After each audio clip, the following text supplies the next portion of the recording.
جب جس معاشرے کا ذہن ہی یہ ہو کہ تعلیم حاصل کرنا حصول نوکری ہو تو اس معاشرے میں صرف نوکر ہی پیدا ہوں گے، لیڈر نہیں پیدا ہوں گے، لیڈر نہیں پیدا ہوں گے، صرف نوکر ہی پیدا ہوں گے وہاں پر۔ اب لوگ کہتے ہیں بھائی ایک فلسفہ چھوڑا گیا کہ کیا کرنا ہے، بچوں کو پڑھائیں، نوکری نہیں ملتی۔ ٹھیک ہے بھائی، نوکری نہیں ملتی، لیکن ہم نبی کریم صلی اللہ علیہ وسلم کا فرمان بھی تو دیکھیں کہ نبی کریم صلی اللہ علیہ وسلم نے علم کس لیے حاصل کرنے کے لیے کہا ہے۔ علم حاصل کیا جاتا ہے اپنی عزت اور مقام کو بچانے کے لیے، اپنی عزت اور مقام کو بچانے کے لیے۔ کوئی بھی قوم دنیا میں کتنے بھی ترقی کر لے، لیکن اگر اس کے پاس علم نہیں ہے تو وہ اپنی عزت و آبرو نہیں بچا سکتی۔ تو اگر اپنی قوم کو آگے لانا ہے، اپنی قوم کے عزت و وقار کو بحال رکھنا ہے تو تعلیم و تعلم کو فروغ دینا پڑے گا، کیونکہ تعلیم سے آدمی اپنی عزت و آبرو بچاتا ہے، عزت و آبرو بچاتا ہے۔ اب دوسرے طریقے سے لوگ اس طرح کہتے ہیں کیا کریں بھائی، ماحول بہت خراب ہے۔ ٹھیک ہے، تو کیا پریشانی ہے؟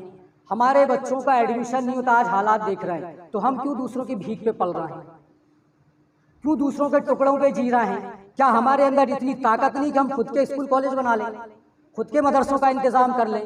اللہ نے یہ طاقت نہیں دی ہے آپ کو، کیوں آپ دوسروں کے سہارے پہ جی رہے ہیں اور دوسروں کے ٹکڑوں پہ پل رہے ہیں؟ کیوں دوسروں کے چندے پر آپ کی نظر ہے، کیوں دوسروں کے خیرات پہ آپ کی نظر ہے؟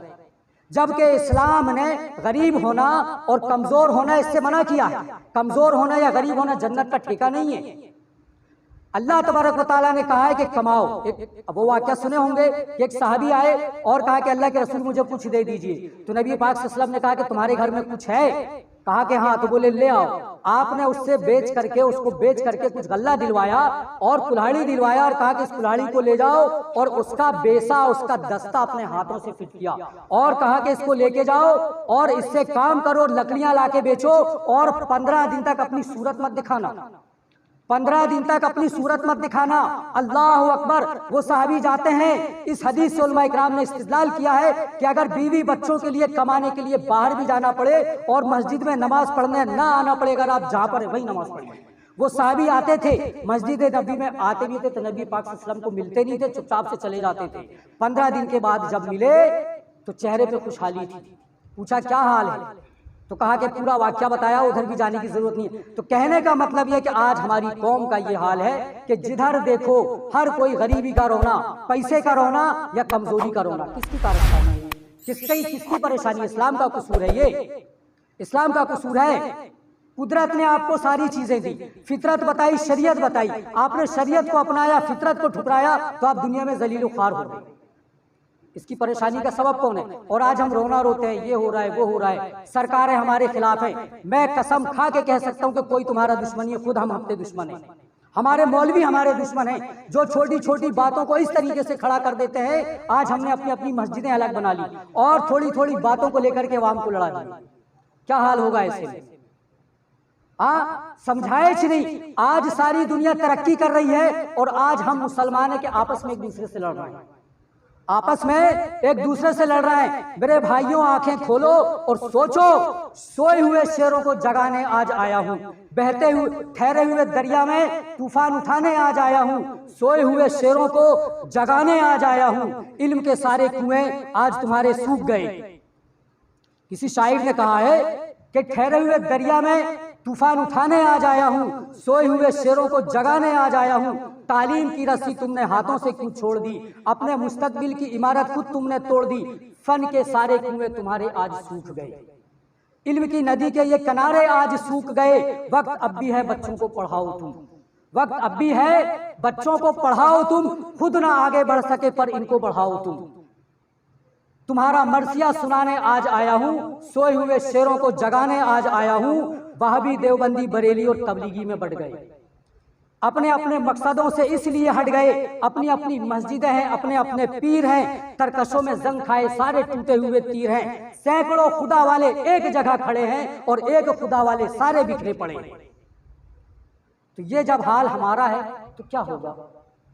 اس طریقے سے ہم نے اپنا حال بنا لیا تو اس میں دوسری قوموں کا نقصان تھوڑی ہے۔ جب دوسری قومیں بیدار ہوئی تو انہوں نے کسی نے کچھ کیا، کسی نے کچھ کیا، اپنی قربانیاں پیش کی اور آج ان کا حال ہم اپنی آنکھوں سے دیکھ سکتے ہیں۔ بہرحال میں ادھر جانا نہیں چاہتا. تو کہنے کا مطلب یہ ہے کہ علم حاصل کیا جاتا ہے اپنی عزت اور مقام کو بچانے کے لیے، اور سب سے بڑی بات ہے علم حاصل کیا جاتا ہے اپنے دین و ایمان کو بچانے کے لیے، اپنے دین اور ایمان کو بچانے کے لیے. علم کے بغیر کیسے آپ اپنا ایمان بچا سکتے ہیں؟ علماء اکرام بتاتے ہیں کہ جنت میں انسان ایمان کے بغیر نہیں جا سکتا، جنت میں انسان ایمان کے بغیر نہیں جا سکتا. لیکن آپ سمجھیں گے ایمان کیسے کہ کیا ہے. ایمان بھی علم کا محتاج ہے، ایمان بھی علم کے تابع ہے. اللہ تبارک و تعالیٰ نے ارشاد فرمایا وَقَالَ الَّذِينَ أُوتُوا الْعِلْمَ وَالْإِيمَانَ لَقَدْ لَبِثْتُمْ فِي كِتَابِ اللَّهِ إِلَى يَوْمِ الْبَعْثِ. اللہ تبارک و تعالیٰ کہتا ہے کہ اور ان لوگوں نے کہا، ان لوگوں نے جواب دیا جن کو علم دیا گیا اور ایمان دیا گیا، جن کو علم دیا گیا اور ایمان دیا گیا کہ تم اللہ کی کتاب کے مطابق قیامت تک ٹھہرے رہے. یہاں غور کریے کہ پہلے کیا کہا گیا کہ علم دیا گیا اور ایمان دیا گیا. کیا مطلب ہے کہ ایمان بھی علم کے تابع ہے. جب تک آپ علم حاصل نہیں کریں گے نہ آپ اپنا ایمان بچا سکتے نہ دین بچا سکتے.